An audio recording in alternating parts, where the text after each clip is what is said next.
আসসালামু আলাইকুম প্রিয় চাষি ভাই, আশা করি সকল সুস্থ আছেন, ভালো আছেন।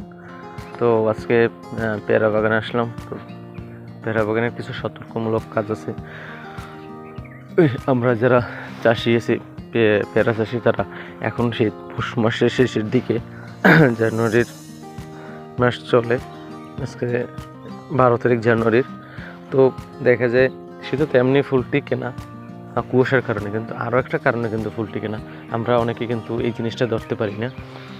এই যে ফুলটা আছে, দুই সাইডের ফুল ঠিকই থাকে, কিন্তু এই যে মাঝখানের যে ফুলটা আছে না, এটা কিন্তু ঝরে যায়। আমার খুব সম্ভবত দুই একটা গাছে আমি দেখছি, এই কারণে আপনাদের আমি দেখার পরে আমি আপনাদের জন্য ভিডিওটা করলাম।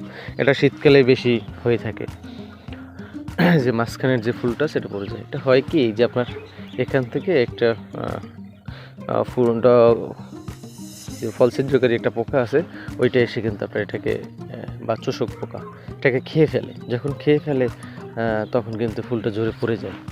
ফুলটা কিন্তু পরাগায়ন হয়েছে, কেননা পরাগায়ন হওয়ার একটা কারণ আছে, কারণ আমার জমিতে কিন্তু পানি দিছি 2 দিন আগেও আমি পানি দিছি, তো আমার ফুল ঝরে পড়ার কোনো কারণ আমি দেখি না।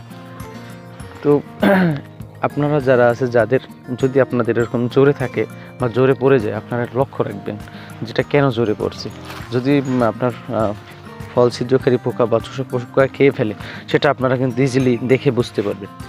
তো সেক্ষেত্রে আপনারা যদি এরকম হয়, তাহলে আপনারা কি পদক্ষেপ নেবেন সে বিষয়ে যদি এবার বলি, সেটা হলো আপনারা সাইফারমেথিন গ্রুপের রেলোথিন, অথবা আপনারা ইমিডাক্লোরপিড গ্রুপের ইমিটাফ লিটারে 2 অথবা 2.5 ml, আর সাইফারমেথিন গ্রুপের রেলোথিন। যেহেতু ফুল আছে, এই কারণে আপনারা রেলোথিন না ব্যবহার করাটাই বেটার হবে।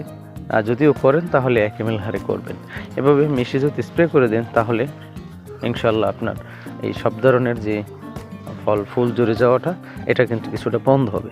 শুধুই যে পানির অভাবে, সেচের অভাবে যে ছোট ছত্রাক কুয়াশার এটাকে কিন্তু ফুল ঝরে পড়ে, সেটা কিন্তু না। আপনার ফুলটা কেন ঝরছে কিন্তু আপনারা বারবার দেখে লক্ষ্য করবেন, তাহলে আপনার এই সমস্যাগুলো আপনার চোখে পড়বে।